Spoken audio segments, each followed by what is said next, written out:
kekuatan, mengenal pasti kelemahan dan menseimbangkan keutamaan antara kerjaya dan kepentingan peribadi. Hakikatnya bagi kita yang berkhidmat akraban serta kekeluargaan yang penuh syiriah ini, marilah kita sama-sama memanjatkan kesyukuran seikhlas hati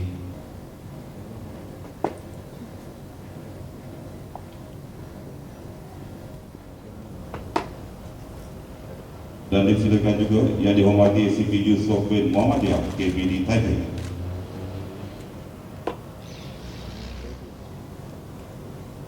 Disilakan yang dihormati ACP Jafar bin Baba KPD Manjung.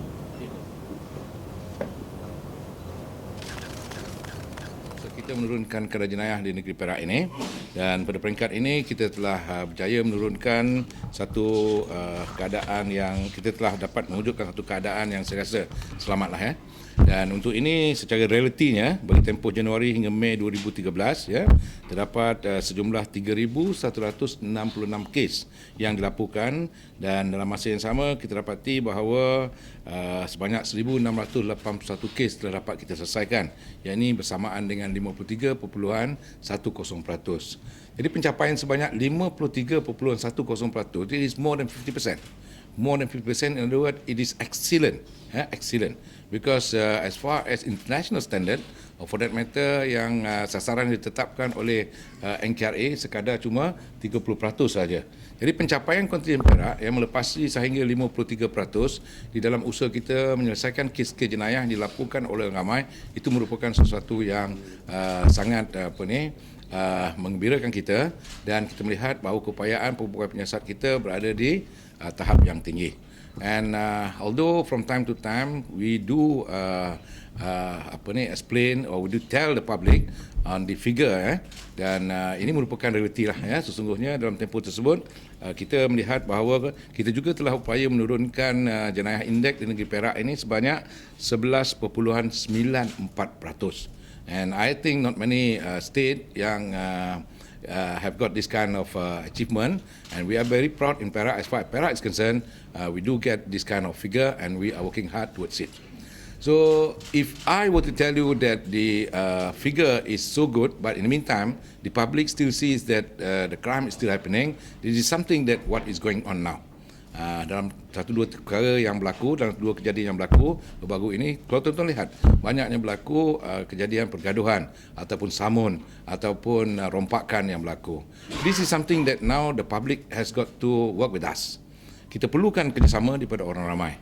Dalam satu kejadian di Taiping, ini merupakan kejadian yang ketiga, berlaku di antara dua kumpulan yang telah pun kita kenal pasti.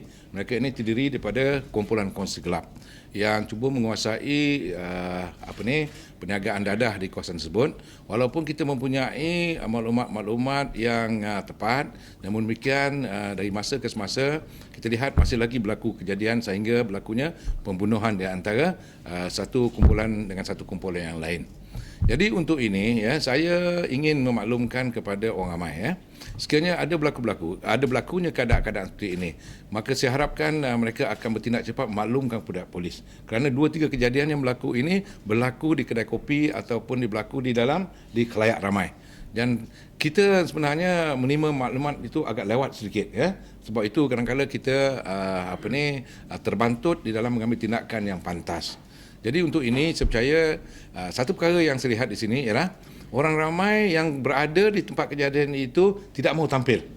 Tidak mahu tampil menjadi taksi ataupun memberi maklumat-maklumat yang lebih lagi. Ini yang kita harapkan bahawa di community, the society for the matter, for those yang ketika itu berada di tempat kejadian, you must be willing enough to cooperate with us and to give us whatever information what you saw, and that will help the police in our investigation.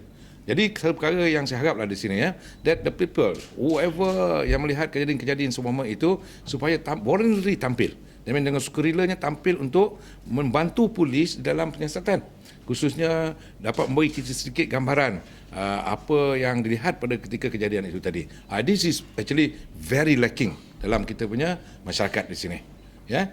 So inilah kadang-kadang yang menyebabkan kelemahan-kelemahan yang berlaku dalam siasatan polis kerana kita kurang dapat bantuan khususnya maklumat ataupun kerjasama daripada orang-orang yang kita percaya boleh memberikan maklumat yang lebih kepada kita. Jadi untuk ini juga kita melihat bahawa trend peningkatan dari segi penyalahgunaan dadah semakin hari semakin meningkat. Dan seperti mana yang telah pun saya katakan tadi, kes-kes yang melibatkan samun, bunuh dan sebagainya tadi, semuanya ada kaitannya dengan masalah dadah. This one is a fact. Is a fact. Sebab itu saya memikir bahawa kita akan pergi all out. All out to make sure that pengedaran dadah ataupun mereka yang terlibat dalam sedikit dadah ini akan kita ambil tindakan yang lebih orang kata itu lebih tegas lagi. Jadi untuk ini saya ingin menyeru kepada orang ramai. Yang pertamanya, sekiranya melihat sekiranya mereka mempunyai maklumat yang semikian ini, maka saya harap mereka akan tampil lah. Jadi kalau lihat dalam konteks negeri Perak ni sepanjang tahun daripada Januari hingga Mei 2013 ini, kita sesungguhnya telah membuat tangkapan yang begitu besar, khususnya di bawah Seksyen 39B yang membawa hukuman gantung sampai mati. Jadi for that matter, kalau kita lihat dalam tempoh tersebut, di bawah kes 39B saja, kita telah melakukan tangkapan sebanyak 186 kes yang melibatkan kes-kes di bawah 39B. This is something very serious. Dan untuk ini kita melihat bahawa di bawah Seksyen 39A bracket 2 seramai 140 kes. Di bawah Seksyen 39A bracket 1 205 kes. Jadi kalau lihat dalam tempoh 6 bulan adanya kes-kes yang hingga lebih 100 lebih kes yang kita siasat, maka ini merupakan satu yang serius. Dan lebih lagi kita melihat dadah ini akan merosakkan generasi yang akan datang. Dan kita lihat bahawa pengedaran dadah sekarang ini makin berluasa, khususnya di pusat-pusat pusat-pusat hiburan dan sebagainya tadi. Dan baru-baru ini kita telah mengadakan satu perkhidmatan kadet, dan kita lihat bahawa perkhidmatan ini merupakan satu usaha polis untuk mendapat kerjasama daripada para remaja. We can see that the problem now is that among the student, remaja, for that term belia for that matter, belia, mereka ini banyak terlibat dalam kes-kes yang sekira perlu diberi perhatian. Yang pertama, kes yang melibatkan kecurian motosikal dan sebagainya. Based on our investigation, basically what is happening now in Perak is there are about 10 to 15 cases of motorcycle theft. And kita telah bongkar 2-3 sedikit, khususnya yang dilaksanakan oleh Ketua Polis Daerah Ipoh, dan kita dapati hasil dari pertangkapan itu kesemua mereka yang terlibat ini terdiri daripada pelajar-pelajar sekolah. Kalangan remaja, belia dan pelajar ini, mereka juga ada yang terlibat dalam kes-kes ragut. Dan kita juga telah kesan ada di antara pelajar ini yang terlibat dalam kes-kes penjualan dadah. They are no longer actually terlibat di dalam kegiatan menghisap ataupun mengambil dadah, tetapi ada kalangan mereka ini yang terlibat di dalam kes-kes yang seperti menjual, mengedar dan sebagainya tadi. We are not really getting what we call it this kerjasama khususnya parent-parent untuk mengawal anak-anak mereka. Ada yang terlibat di dalam kes-kes rempit, ada yang melibat kes-kes jenayah, ada yang terlibat dalam kes-kes yang sosial yang lain. So it is very important. As far as Perak is concerned, we do hope that the people of Perak, for that matter, would be able to cooperate. So selain daripada ini, saya ingin juga membawa perhatian tuan-tuan dan perempuan mengenai pelaksanaan NKRI Perak. Dan seperti mana yang telah pun saya sebutkan dalam ucapan saya tadi, bahawa kita sekarang telah pun masuki fasa kedua NKRI Perak ini, dan lanjutan daripada fasa pertama kita telah mengaturkan banyak program khususnya di bawah NBOS ataupun National Blue Ocean Strategy. Jadi kita telah mengadakan pendekatan khususnya mengadakan rondaan bersama tentera, rela, JEPAM dan pasukan sukarelawan-sukarelawan yang sewujud di kawasan-kawasan perumahan. Jadi untuk ini saya ingin memaklumkan kepada orang ramai, we are fully prepared to assist the public or for that matter resident yang ingin mewujudkan langkah-langkah keselamatan, and we are fully prepared. Usia saya akan saya arahkan untuk membantu kepada mana-mana pihak khususnya dalam sebuah kampung atau kawasan-kawasan perumahan untuk meningkatkan lagi langkah-langkah keselamatan. We would like to become something like a consultant as far as the security is concerned on certain areas. So particularly in this matter, kita haraplah orang ramai juga akan sentiasa berhubung dengan the local police, for that matter OCS ke, untuk mendapatkan nasihat ataupun pandangan. Dan dalam masa yang sama, I would like also untuk menerima pandangan masyarakat Perak terhadap perkhidmatan polis. And I would like them to propose or to give some ideas how best we can do, we can assist them. This very. Jadi dalam peringkat dalam fasa yang kedua ni, NKRA ni, kita akan menumpukan kepada 5 perkara, di mana yang telah ditetapkan oleh pemandu NKRA lah.